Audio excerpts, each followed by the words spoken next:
Bonjour à tous et bienvenue dans cette nouvelle vidéo où je vous donne quelques conseils de préparation de votre espace de travail avant et après vos réalisations en résine.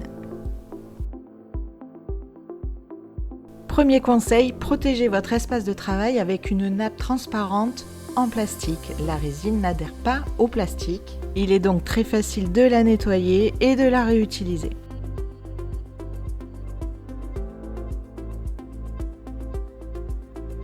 Pour ces mêmes raisons, mon deuxième conseil est de récupérer des bouchons de peinture en spray par exemple, en plastique, pour rehausser vos supports avant l'application de votre résine.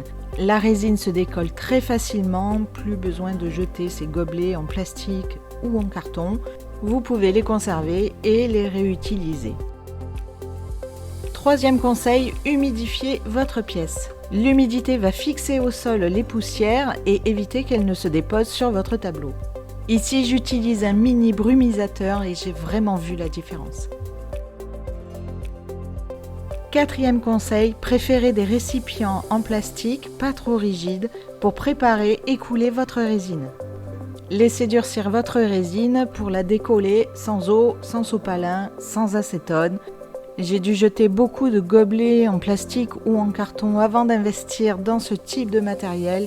Franchement, aujourd'hui, je m'y retrouve vraiment. Pour vous aider à supprimer les petits résidus de résine, le ruban de masquage est votre meilleur ami. Vous pouvez l'utiliser sur votre nappe, sur vos moules en silicone et même dans vos récipients. Sixième conseil, surveillez la température de votre résine. Si vous la conservez dans votre récipient et qu'elle commence à chauffer, ne tardez pas à l'étaler. Et si elle fait de la fumée, clairement, vous allez vous retrouver avec ça. Septième conseil, supprimez les bulles avant de laisser poser vos travaux. Si vous avez travaillé votre résine avec des pistolets à air chaud, vous en aurez déjà supprimé pas mal. Préférez des pistolets à air chaud avec différents embouts et des variateurs de puissance et de température. Mais pour supprimer les bulles sans déplacer votre résine avec les pistolets, il va falloir passer la torche dans un mouvement de balayage évidemment pour ne pas brûler votre résine. Dernier conseil et pour moi le plus important, il faut protéger vos travaux pendant que votre résine durcit. Le plus simple reste encore de recycler une boîte en carton. L'astuce ici est de mettre du ruban de masquage pour éviter s'il y a des coulures que votre résine ne colle à votre carton et pouvoir le réutiliser.